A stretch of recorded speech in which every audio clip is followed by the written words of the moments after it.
Un face-à-face actuellement entre Jamie et puis Ashikangolo. Vous savez très bien sur la toile actuellement, il y a une rumeur ou bien il y a des affaires qui sont en train de circuler du côté d'Ashikan, du côté de Jamie et surtout du côté de sa famille. C'est-à-dire du côté de Jamie et sa famille. On a vu des vidéos circuler, une vidéo même de son petit frère qui est sorti, qui a fait ou bien qui était en train de l'adresser la parole en lui disant des trucs en tout cas qu'on peut qualifier de privé en temps normal. Mais bon, c'est quand même exposé sur la toile actuellement. Du coup, Ashikan dans le live de Jamie, affrontement, ils se sont clashés, on parlait des trucs, en tout cas je vais pas trop approfondir sur le sujet, je vais tout juste vous laisser regarder, écouter tous les dires qui sont tenus ou bien tous les propos qui sont tenus dans ce live là. C'est un affrontement, un face à face parce que c'est les deux en plein live. Je vous laisse regarder et n'hésitez pas à me partager vos avis en commentaire. Et vino, comme on a vu, il vient de voir un catholique. Malgré ça, grand mère m'a contolé school, n'y pas pas si bichichi n'en pas dit mi vient mi amson à l'eau. Nende jokaka cha okmona nu abi tepe na via mpodo le ma ko parce que o mu wonde pe na de vieux ya me ko gon abi ta mama c'est ta maman ali la ba iko ta o ko to na la vie na on laisse comme donc ne la signa ne be juro ma yi ma wo munda ni mu ami de la ba zindo jinye bi na we oko mais c'est comme parce que les be gaminois ebe doda si ebe ni be ba podni mais mu wori Amérique mu va zino jibene wori atabi ni tok pe so agbanye ki toni ko so 6e mi toni ko azene no ni tok balu aken va school va ho ba kaka va le vikin le gani ma won mu simple kai nke ntona Ashikangolo kai 100 pages mple na ko na school ni mu ye examen cha ko be yo po be mpasser ma lo bon chance mu wona ko mu yi school 15 ans, alors 17 ans d'études, et bien bien calme. Il y a ma cœur et à ta vie.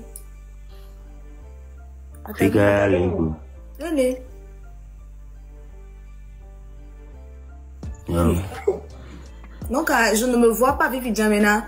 Et bien, ta vie est hiam. Et hiam, maman, on a ta vie, qui maman, on est. Nous, on a les reconnaissants. Atabi nye mande no biom nu ma bem la sinyo ma so onyo vo e ai ba do afili e ba jina mena ma wona e king ma wona mesia me le possible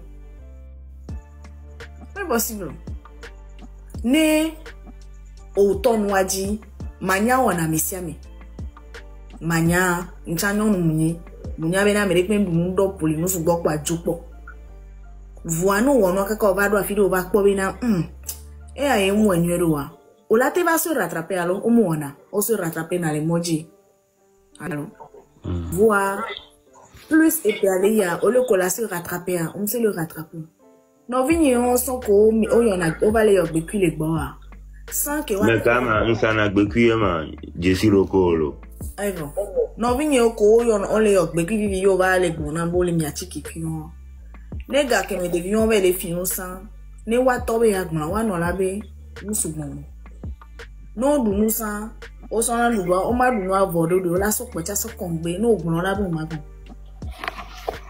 no ga me mal en forme wa elle est en forme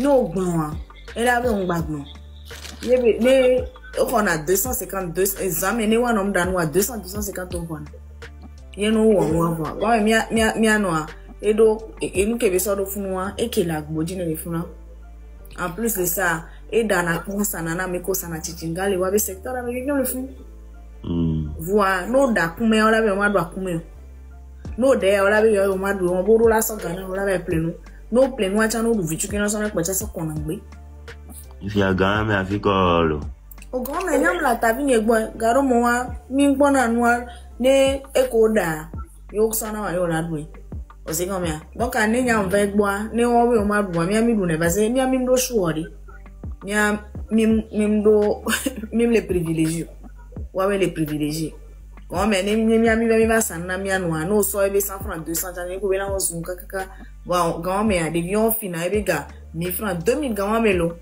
fun wa me yo le fingale o to ku ke yo edmo le fun wa debe nyana nunto e menade ne ho baka ni gaga baba ho baka nchama ndo afiki mando ani mango mani ni bajwa ameki nyam le po le telephone am le phone amwa nka mate wanya nuko ni ogbe no bo ngba ogbe ki wa on gbe na mi misi no ri bwa ne o cha shi gangore fi ri ya o mi to wa fu won chi wo mte won ni ku o wa shi wa Okwawe o som sole manke respect na jume ganware. Mui na nanyo.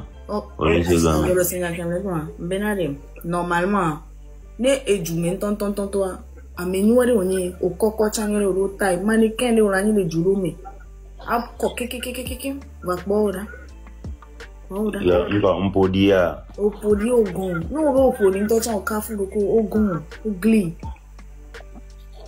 Amea ewe yohoa oglilo wa putain no po wa mi jerika c'est-à-dire que mle po kun kuvi bu quoi ne mu ne gbe ku e ba so mo na o wa o jerika je o do ta yori ame ola ni topo ola kula me mu gbe voyez mi ade ke mi o kaka bina gbe ku o ba gbe mi nene o quoi e vina mari.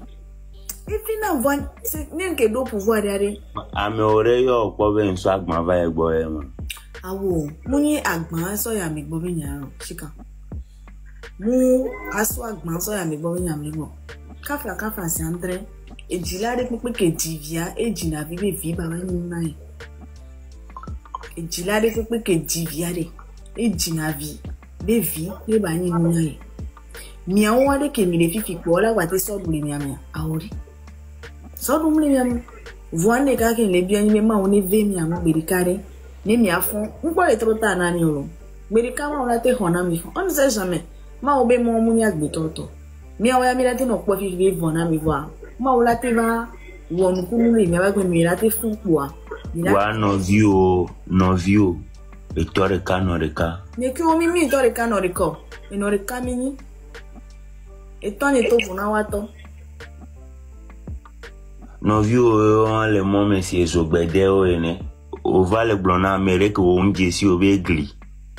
No vi ni o chon gli vivie on le kwa npo mi to na so am le ko o gli si beroko o gli blina kluklo ya o gli si woni ne donc la gno be fi ko le on ko wa shikangoro lo o wa shikangoro kafla no ngba lo na ni gbon to chon wa wa te gbon be ko wo re aram daja amenye bo o ko ma anu ko ma o ame tomates mi to ro kun yan lo onya amere vale to no be nyame ke nyima to ne be nyamere ko on to ma te gbon be ko wo re nyan ko wo mi fo e ma o ko wo bia on to ojo le gbon me na ni to ni ma te gbon be ko wo yo bia on to ojo to na be ko wo ma nko le gbe na wa yo fo le wa alo kwa je mi wala te gbon be ko wo nya awo o ko wo e fi oja kule o de ma mi kule o de na wa kule no me lo frère alors ko bueno wa on to ko mi wa no ba kule da kule o ba mi akule no wala kule no ze ante kule o de lo la kon gba wa to go lo mais na que sinon nous pata que la semaine ni gbe ku o le lo am le fond donc on mate ku la fi mais gbe ku ya ta ka nyo ma benade que sinon nous que pata la semaine ni gbe ku kwa chiki ku ko la semaine donc on mate on be ku la fi fi ko le on le vaut de jam le dio o be no ku no view le gba ya lo over le grand mérito ashikangoro na ko ni kun enonye kudo no vuni wole ba wa on to ama ya bi o to ri ko ni wa po to bo on to ya bi to no nya to am le bi na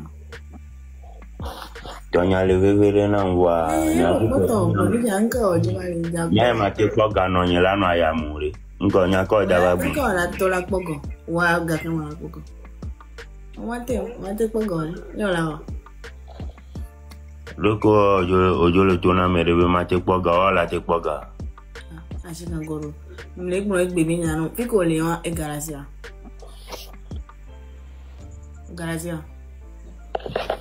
Galasien, c'est beau quoi. Également. Amenye galasien nyama biota ma onde kweno. Ndeku de wa tolemi. E wa ni tolemi. Tia. E wa ni tolemi. Nya mate de nyonu ke le wanted chonre. Wa de nyonu ke le wanted. Yo, nyana wanted. Leke nyama de nyonu wanted ro. Nyonu ke nyana no na wanted. Nyonu tagbo kuku na wanted. Oh, tagbo na dona mate no wanted aso mi osi son of yon jomore.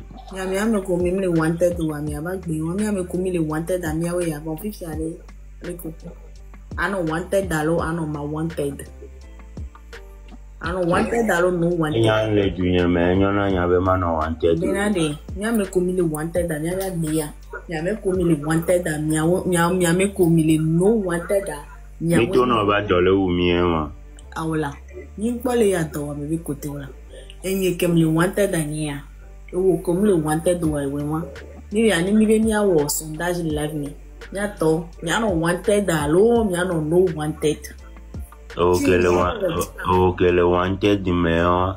Okay, le wanted ayo. Nka e on bote ko sia. Bote ko sia. Benye que le wanted da bibi akwa le fun le pon muto ni o ele diro badido. Abame. O se nyandi d'analyse menu ya. Alors voilà un peu les deux là finalement. Moi je pensais que finalement c'était des ennemis pour de vrai, hein. Mais là ce qu'on remarque, on sent que ils se clashent, les deux, Jamie et puis Ashikan. Ils se clashent, mais au final ils se rencontrent toujours dans les lives. Au début on a vu comment tout a été, jusqu'à parler de ils devaient se rencontrer et tout. Bref, on a vu comment les choses ont commencé, mais par la suite on a vu des clashs. Au final ils se sont encore mis ensemble, pas dire que couple, mais ils sont mis ensemble à se discuter ou bien se disputer même en plein live. Donc c'est un truc en tout cas qui intéresse certaines chances. Du coup, pourquoi ne pas le faire? Ils vont continuer par le faire. Ce qui m'intéresse bien, c'est qu'il y a le clash. Ils se parlent bien, ils s'entendent bien. Et par la suite, l'un clash l'autre et l'autre aussi clash l'autre. Mais ils sont quand même dans la même gamme. Il n'y a pas quelqu'un qui va se dire je suis fâché. Pourquoi est-ce que tu as pu dire un truc comme ça et puis va couper le live ou bien va sortir du live un truc. Non, entre les deux là, finalement, ça ne se passe pas. En tout cas, cette affaire-là, ça devient compliqué. Beaucoup de personnes ont donné leur avis sur ça, surtout côté Jamie. Le fait qu'on a eu à voir son petit frère qui est sorti en vidéo, la question que beaucoup de personnes se posent. Si ils ont eu à faire cette vidéo, c'est quoi le but finalement en postant ça sur les réseaux? Jamie doit avoir un numéro personnel. En tant que son petit frère, il a sûrement son numéro. Et même si ce n'est pas le cas, son compte TikTok, on peut l'envoyer une vidéo dessus directement. Mais bizarrement, on voit la vidéo circuler sur la toile et on se pose des questions. Ce n'est pas en tout cas un truc en temps normal qui devait être mis en public. Tu demandes de l'aide, c'est une personne à qui tu peux envoyer ça personnellement et là c'est le sang en plus, c'est ton propre frère ou bien c'est ta propre soeur. Du coup tu peux l'envoyer ça, elle va avoir pitié peut-être et puis elle va vouloir t'aider. Mais vu que c'est mis en public, beaucoup de personnes vont donner leur avis. Certains vont dire ne fais pas, certains vont dire fais et là elle serait dans l'embarras de choix. Et elle va finir peut-être même par choisir ceux qui disent de ne même pas l'aider ou bien de ne rien faire. Parce que là, c'est la pression qui est mise. En tout cas, n'hésitez pas à me dire ce que vous aussi vous en pensez sur ce sujet-là. C'est quand même un peu bizarre, mais vas-y. N'hésitez pas à me partager vos avis positifs là-dessus. Et on se retrouve donc à la prochaine pour une prochaine vidéo. Puisque nous sommes à la fin, portez-vous bien. Ciao.